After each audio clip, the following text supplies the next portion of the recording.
yards per play, total QBR, success rate. On paper, the Cleveland Browns offense looks like it's falling apart, but the numbers only tell half the story. Beneath the poor stats is a deeper dysfunction rooted in coaching decisions, offensive philosophy, and player development. Kevin Stefanski, once hailed for his offensive acumen, now leads a unit that can't find the end zone despite a top-tier defense. The bigger concern isn't just that the Browns are bad, it's that they seem directionless. Shedeur Sanders' stumbles aren't isolated incidents. If you're into the real story and all the messy twists they don't show on highlight reels, go ahead and subscribe. And if you're sticking around to see how this Browns QB chaos plays out, you should definitely be subscribed. They're just the latest result of a structure that no longer works. The warning signs have been there for years, and the current collapse is only the latest chapter in a long-running problem. Stefanski's job now depends on his ability to reverse an offensive trend that's been dragging the franchise down season after season. Sanders, meanwhile, finds himself caught in a situation that's increasingly hostile to growth. In a league where strategic alignment is everything, Cleveland's disjointed offensive planning is costing them both games and the futures of their most promising talents. Shedeur Sanders got sacked twice before the end of the first quarter. The Bears barely even disguised their blitz packages, and still, no one on the Browns sideline made an adjustment. The offensive line looked lost, the play calling was even more confused, and Sanders? He looked frustrated, like someone who'd seen this movie way too many times already. This was supposed to be his breakout opportunity, but instead, it became another episode in a painfully predictable series of Browns' offensive breakdowns. Fans weren't just booing the scoreboard, they were booing the process. Kevin Stefanski walked into the post-game presser wearing the face of a man who'd run out of excuses. He talked about execution. He mentioned communication.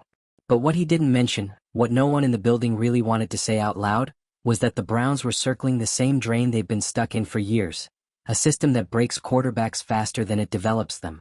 When Stephen A. Smith lit up First Take the next morning with Fire Stefanski energy, it didn't feel like a hot take. It felt overdue. Stefanski is supposed to be an offensive guy.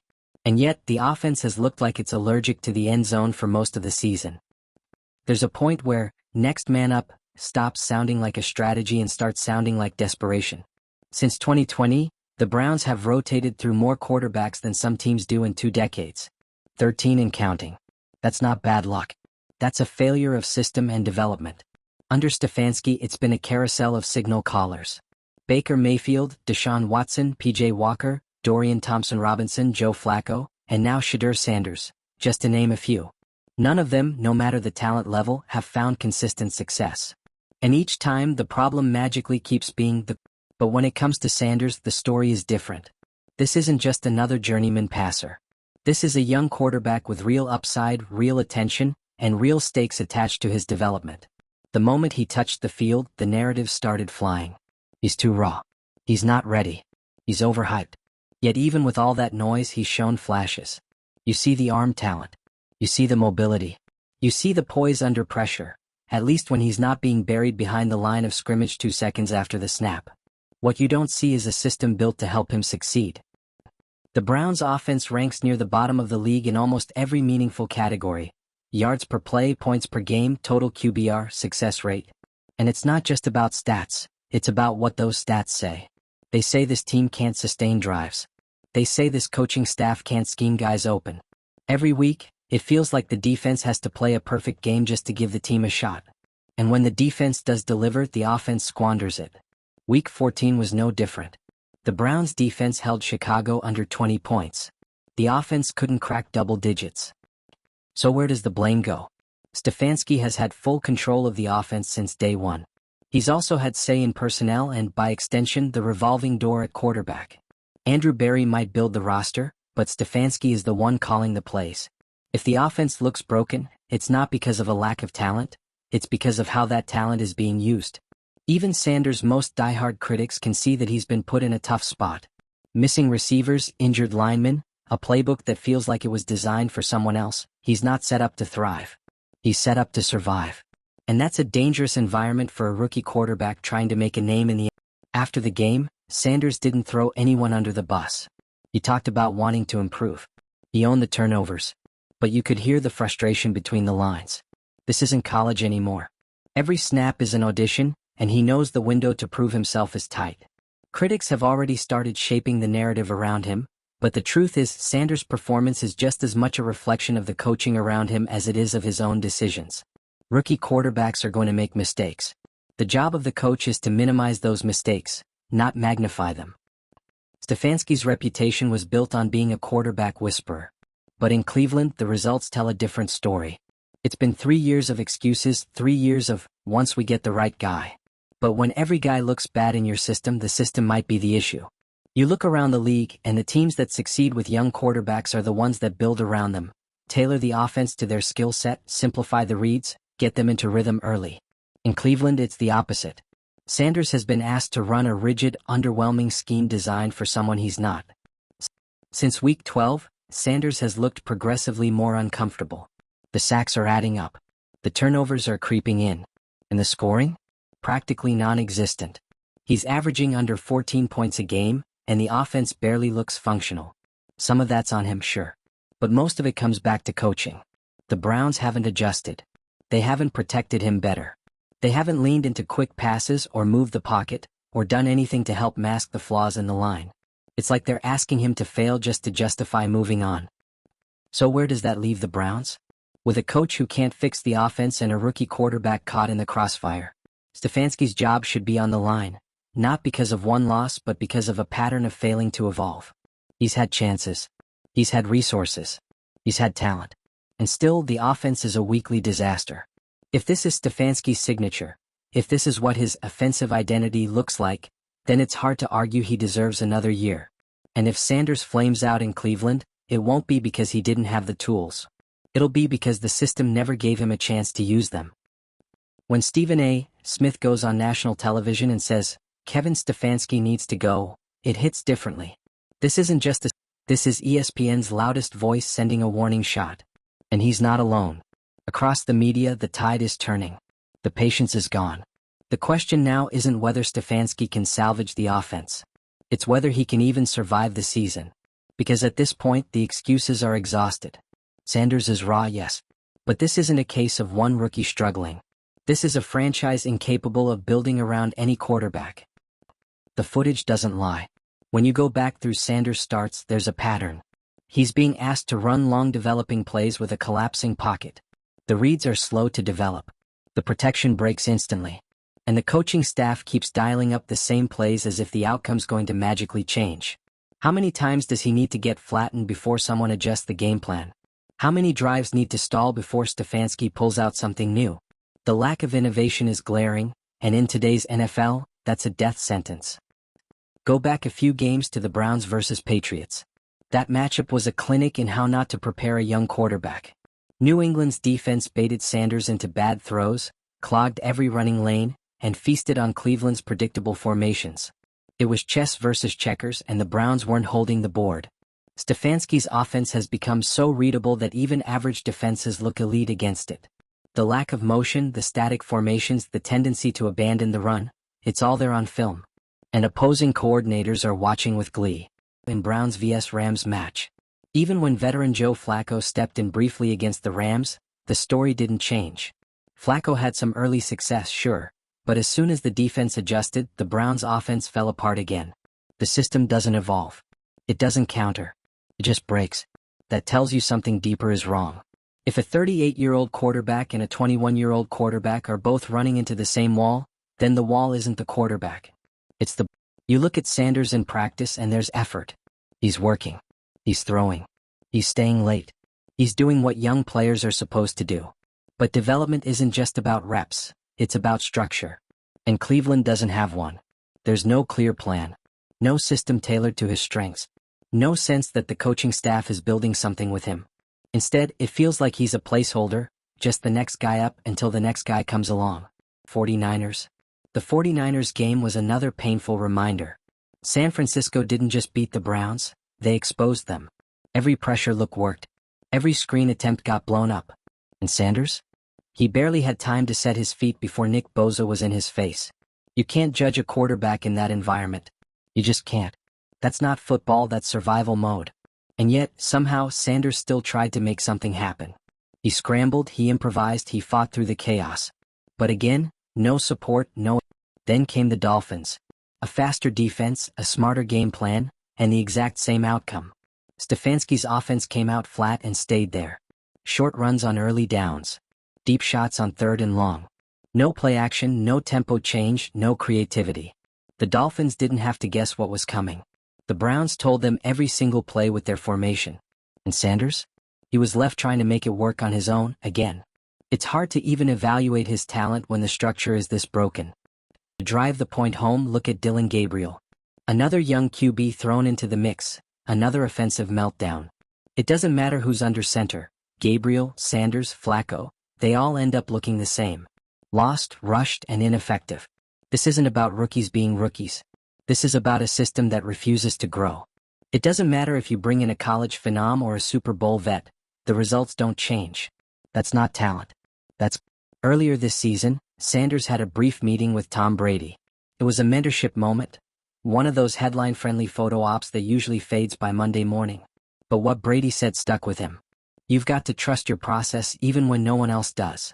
That's poetic, sure. But here's the problem. It's hard to trust your process when the people around you don't have one. Sanders is trying to build something real in Cleveland. But without a functional offense, without a coaching staff that believes in evolution, he's being set up to fail.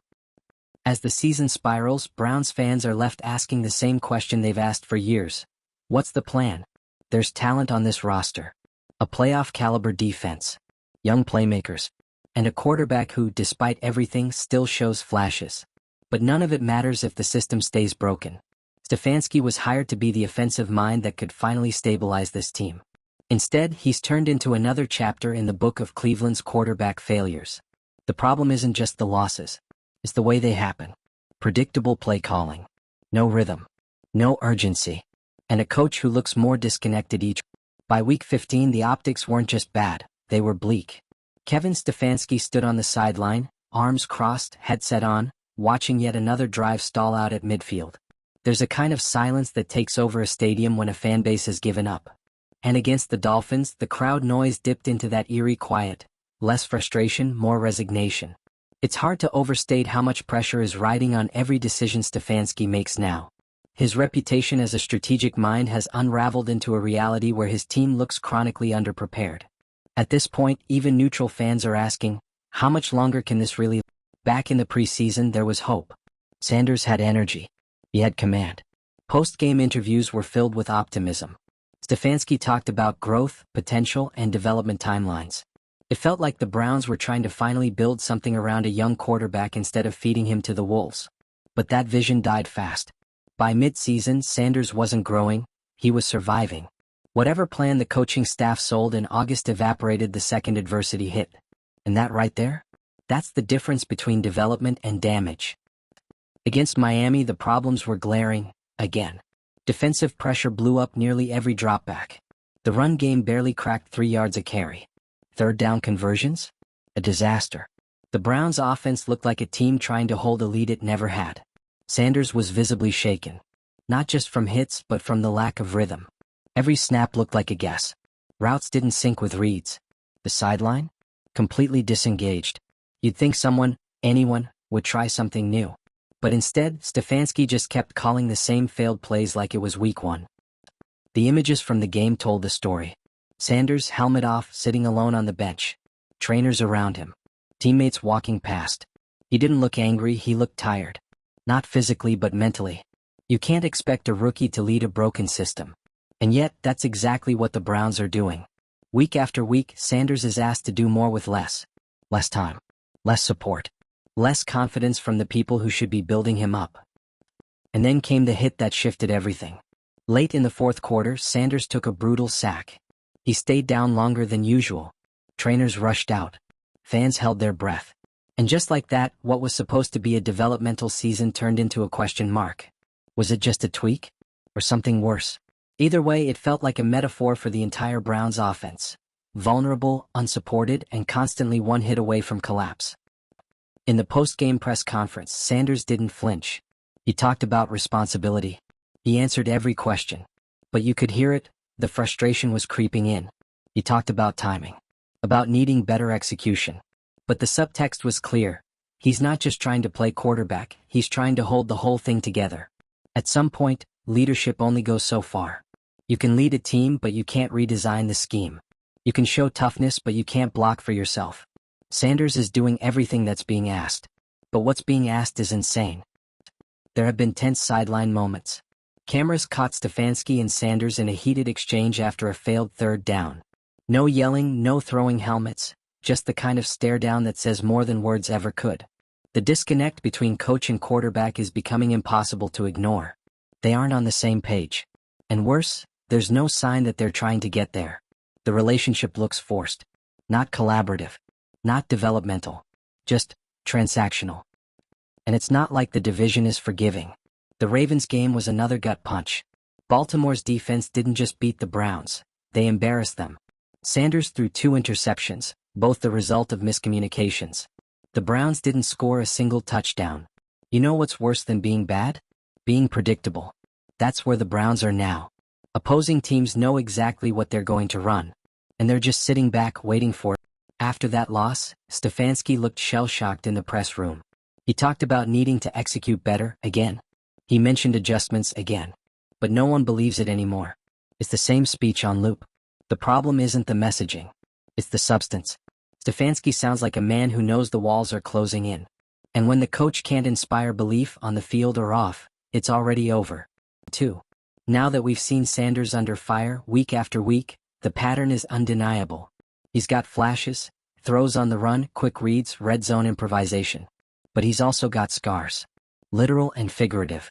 The Browns aren't just risking his confidence, they're risking his future. Every bad snap, every blown block, every failed drive adds up. Development doesn't happen in chaos. It happens in structure. And Cleveland is the opposite of structure right now. In the Browns' matchup against the Vikings, it was more of the same. Stagnant offense, another loss, another post-game shrug from the coaching staff. Sanders was pulled early after 2 stalled drives and a strip sack that looked more like a jailbreak than a breakdown. But it's not just about the points anymore, it's about identity. The Browns don't have one. They don't play fast. They don't play physical. They don't confuse defenses. They just exist on offense waiting for the next mistake. Which is wild, considering the preseason narrative was all about renewal. Stefanski had all the buzzwords: tempo, versatility, explosiveness. Those were his promises. And yet now, with real games on the line, it feels like that playbook never made it out of August. The scripted drives look like leftovers. The in-game adjustments are non-existent. And no matter who starts at quarterback, they end up getting the same treatment. 5-yard outs on 3RD and 10-0 pass protection, and a sideline shrug when it all falls apart. Sanders spent most of the Vikings game on the bench, nursing soreness from the previous week's hit. You could see him pacing the sideline, helmet on, but not being called on. The frustration? Palpable. This is a kid who wants to play. But even he knows it's not safe right now. And that's the tragedy. The Browns are wasting valuable reps, not just for Sanders but for the entire offense. There's no chemistry. No continuity. They're building nothing. Just burning too. At this point, Stefanski's pressers feel like white noise. He talks about needing to execute better. He gives generic praise to the defense. But he never answers the real questions. Why hasn't the offense improved? Why are the quarterbacks regressing? Why does it feel like this team is allergic to momentum? Fans aren't buying it. Media isn't buying it. And the locker room? Let's just say those smiles have vanished. When your head coach starts to feel like a placeholder, the spiral isn't far behind. 3. Looking at the season as a whole, it's stunning how many games the Browns' defense kept within reach, only for the offense to fumble it away. Steelers, Bears, Dolphins, Ravens, all games where 1 or 2 scoring drives would have flipped the result. But that's the point. Stefanski's side of the ball, the one he's supposed to be the expert on, is the one losing them games. Not special teams. Not blown coverages. The offense. Andrew Berry, the team's GM, has remained publicly supportive. But there's only so many times you can say, "We believe in the vision," before people start asking, what vision? Is it the one where no quarterback ever works out? Or the one where your defense carries the team while your offense ranks 29th? If Berry wants to keep his job, eventually he has to make a move. Loyalty to Stefanski has a price. And if he waits too long, he might be the one paying it. Sanders, to his credit, hasn't cracked. He's not blaming teammates. He's not trashing the coaches. But there's only so much poise a rookie can maintain when the team around him is this broken. He said all the right things, about learning, about patience, about focusing on the next snap. But you can tell. The spark's dimming. The excitement from week 1? Gone. Now it's just damage control. So here we are. Kevin Stefanski, the so-called offensive mind, has become the biggest liability on the Cleveland Browns. And Shedeur Sanders, the young QB they were supposed to nurture, looks more isolated by the week. The numbers speak for themselves. The film backs it up. The locker room knows. The fanbase definitely knows. At this point, the only person who might not know is Stefanski. Because if he truly understood how close this all is to imploding, he wouldn't be talking about cleaning up the details.